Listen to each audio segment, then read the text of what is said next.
Chapter 7, Ghost Story.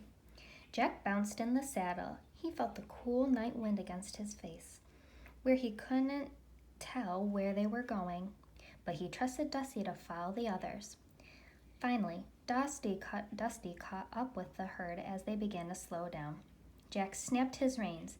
Dusty came up beside Slim and Annie. "Howdy," said Slim. "Howdy," said Jack. "Howdy," said Annie. "Are you okay?" Jack pushed his glasses into place. "Yup," he said. "You?" "Yup," she said. "That was some good riding, Shorty," said Slim. "Thanks," said Jack, smiling. He even liked being called Shorty now. "Where are we headed, boss?" Jack asked Slim. "Blue Canyon," said Slim. "Okay with you?" "Yup," said Jack. "This way," said Slim, and he slapped his horse and they all speeded up again. Slim steered the herd to the left, and soon he led them through a deep, narrow pass. Finally, they came to a boxy open space,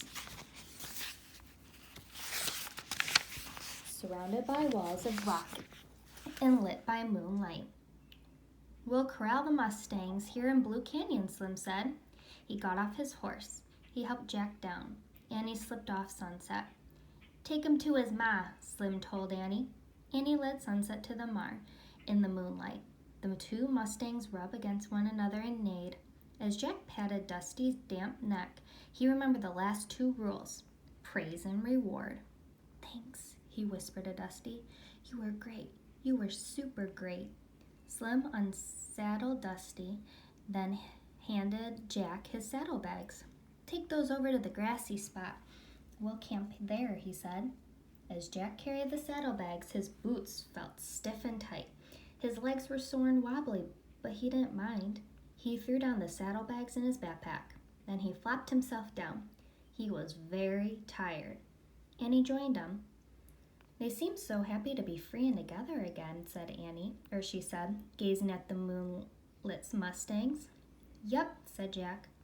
He lay back, using his backpack as a pillow. He looked up at the stars. "If we just had the answer to the riddle, everything would be perfect," he said. "Yup," said Annie. "Hey, Slim," he called, "I have a question for you." "Shoot," said Slim. "Do you know the answer to this riddle?" Jack asked. "Out of the blue, my lonely voice calls out to you. Who am I?" "Am I?" Slim was silent for a moment. Then he said, "Sorry, Shorty, don't know that one." Jack's heart sank. "That's okay," he said. "We don't either." "I have a question too," said Annie. "Why does the piano in the hotel play by itself?" "I do know the answer to that one," said Slim.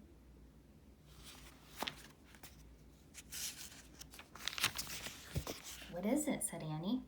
"It's Lonesome Luke," said Slim. "He's a ghost of a cowboy who wanders the prairie." Jack sat straight up.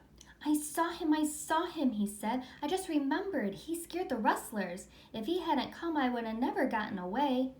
"Oh, yeah?" Slim chuckled.